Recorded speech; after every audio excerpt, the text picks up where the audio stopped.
go from there. But so this is something we discussed last week to our audience, but we just wanted to get it on tape just because we rag so much on Buchenwald, and she's still the same person, but she did an amazing thing through this whole Afghanistan crisis. She's helped a person get out through her connections, through her firm, through her prior work in humanitarian like law and stuff, and it's been a real stressor on her, but it's kind of amazing that she's got someone out. And from what I understand, last I heard, it's the only one out of her firm. She's the only person who has, despite multiple people making efforts, and there's a chance that she may get two more out.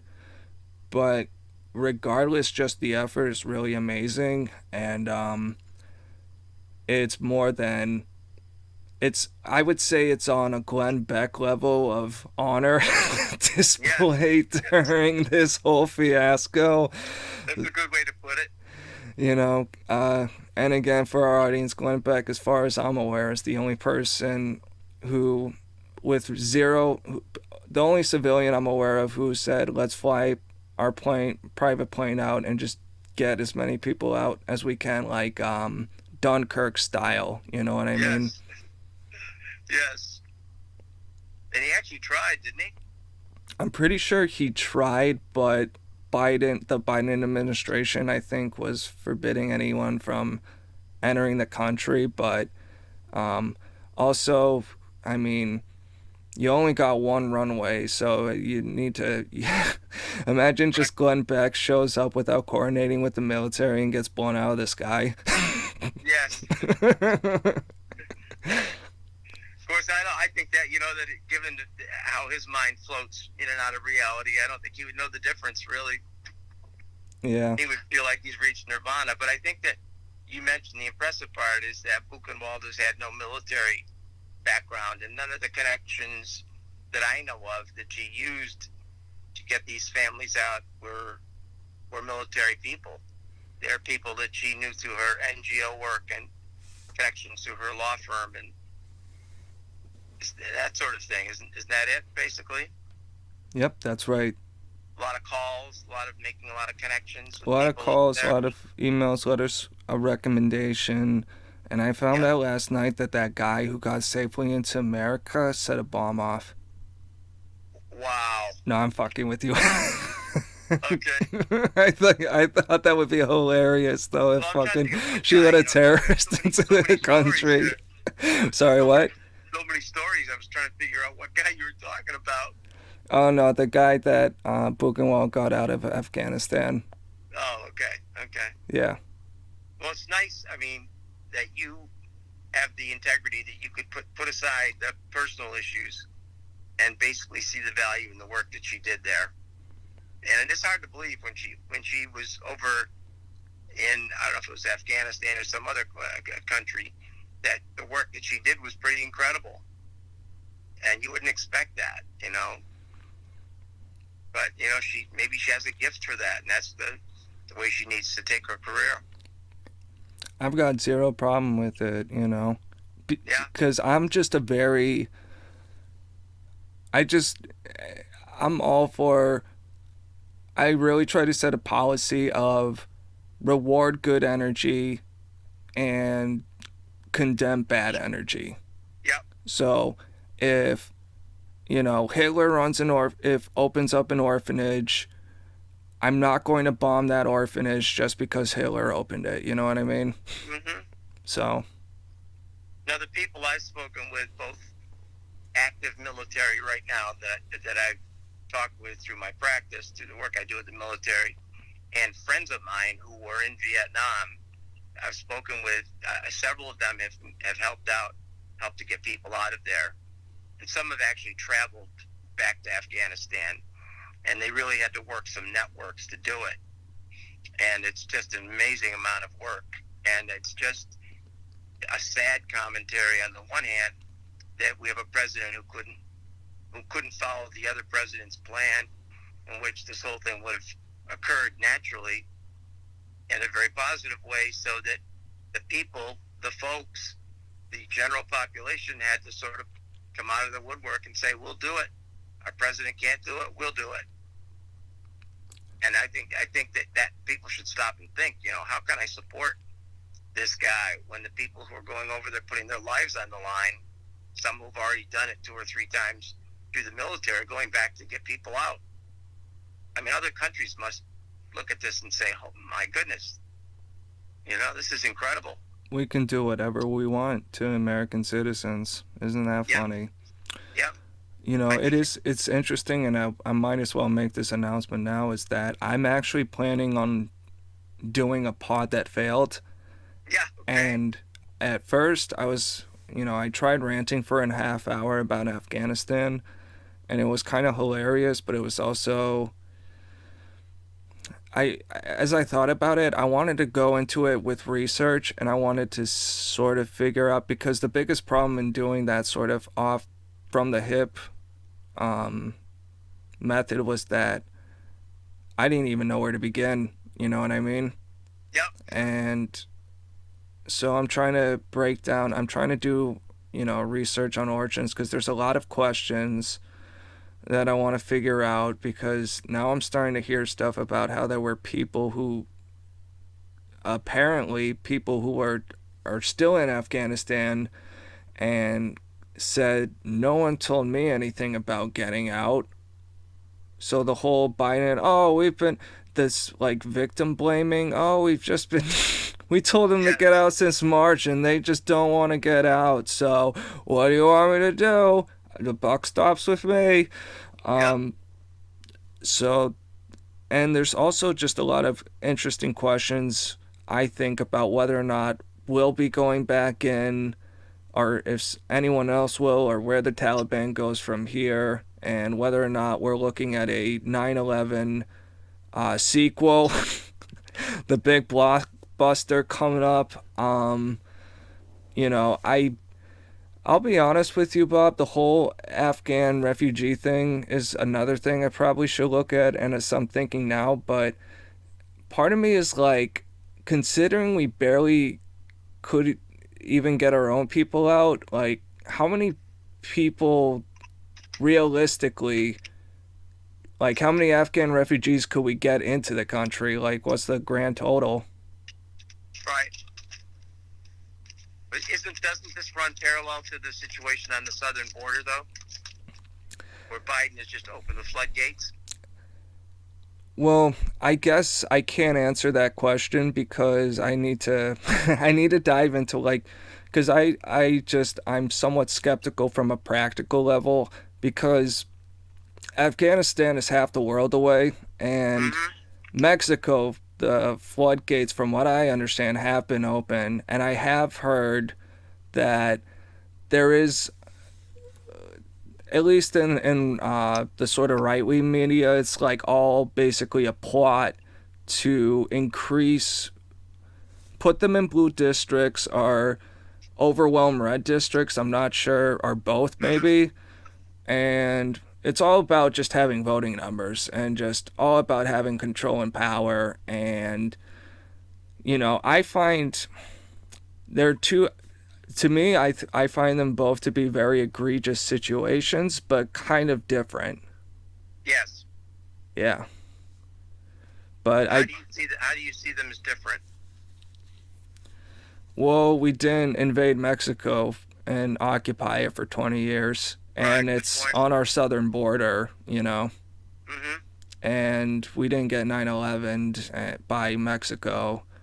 So, I don't know. I think it's a different situation. Also, I don't know, because I'm sure there's like, with Afghanistan, and this was something Buchenwald was talking about last night, and just really how sad it is that, yes, I think it's very hilarious, and I approve of calling the Taliban 8th century goat herders. Yep, goat herders. And I think that's true of a lot of people in Afghanistan, to be honest, but there's also a lot of very educated people who kind of get and I'm assuming it's, younger folks and such too, but especially when, you've had a generation that, after 20 years, have never not known an American occupation. Like, I think that's kind of what motivated that, like, 19-year-old soccer player who, like, fell off that plane. But, whoops. Yep. But, there's so many questions, Bob, and I think the real question I want to get to is, like, was this all deliberate? Deliberate in terms of? Making sure the operation went as horribly as possible. So that we could. Well, that's what I'm trying to figure out. Okay. Because between just the what's it called? The place that's 40 miles from Kabul. Kandahar? I think Kandahar, yeah. Abandoning that, abandoning all the equipment, just The Bagram Air Force Base. that's it, the Yeah. Bagram Air Force Base. Because from what I understand, that was just an Irish goodbye, and if it's true that all the Americans there were Irish fucking goodbye too, it's just, was there any, I don't know, but I'm trying to, like I said, it's something I'm just getting my hands into and want to do research, and so I can really bring a tight package of what might be going on, because it's so baffling to me, Bob, so many of these decisions that I can't help but go full tinfoil fucking hat. Yeah. So I want to actually know what the hell I'm talking about once I actually go there. So I want to have the facts, I want to have the sources in front of me, and I want to be able to answer some of the key questions and all this stuff. So. And events may unfold before you get to that point. I mean, I know for certain that there are CIA there right now who have not left. There's still CIA operatives in the Afghanistan and throughout Afghanistan. And I know that there are certain plans that have been discussed about a strike there. The idea being, it's pretty certain, some people feel this way in the military, that these bozos are going to try something in and around 9/11. So let's get them before they get us.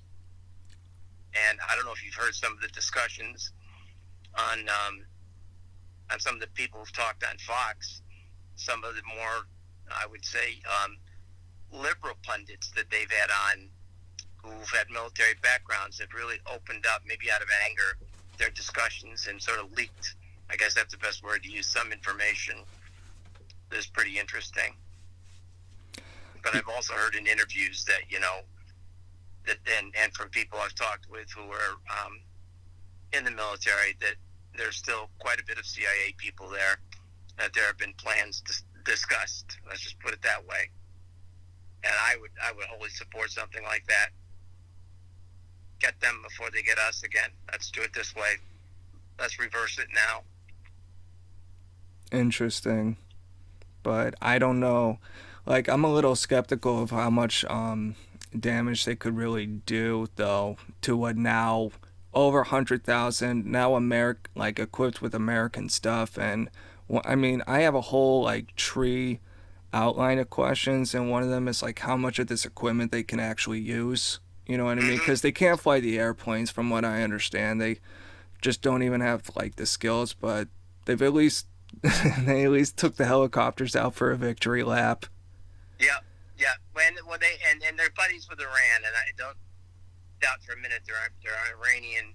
Some of the Iranian military and their special forces, whatever they call them, the elite guard and people like that, who couldn't get some of that stuff working. Yeah, it's interesting because I was listening to Tim Pool, and there was a guy I don't know much about, but he's been a guest on there a few times, named Jack Murphy, who said apparently it's stuff that China and Iran has had access to for years, but I don't know if that's true or not. So again, it's on the questions list. Right. Just imagine me in front of the fucking chalkboard and with all the lines, and it's all connected. Yes. It's a scrambled mess. That's probably the simplest way to put it. Because I also want to answer the media's whole take on it, because part of me like, it just seems that it was like nonstop coverage, and then September 1st it was like, oh look, the weather, there's Hmm. floods and hurricanes. So I don't know, because that's another question too of because they really went after him, and is this kind of just the opening jab, before, because is it part of a plan basically to take his ass down, or was it all just to promote the military industrial complex war machine nonsense? Like, was it really just that Joe Biden ended a war? Yeah, he did. Yeah, he you didn't know end the war. Yeah, and I'm skeptical of that narrative, because I'm skeptical that the war's even over. exactly. you It's know not, so, and he doesn't know the difference. That's the other reality. and another just question that I want to answer is like, fucking, we always talk about Biden being puppet, being controlled, who's controlling him. I didn't even think of it until like very recently, but and it's probably because it's just too terrifying to even contemplate. What if Biden is just doing his own fucking thing, and he doesn't listen to anyone? Well, that's a good He question. goes Trumpier than Trump, just a Yeah. crotchety old man. Because you see how he treats fucking constituents in public and shit. Yes. Yeah. You know, People have raised that question. Is he just doing his own thing? which is fucking terrifying. It is. It is terrifying. So existential anxiety. Anxiety. We've covered it. You say it's, and you say it's, well, we covered Biden and Afghanistan, and one thing I think you said with the existential anxiety, you said it was kind of generated from both COVID and Afghanistan. Is that Right. correct?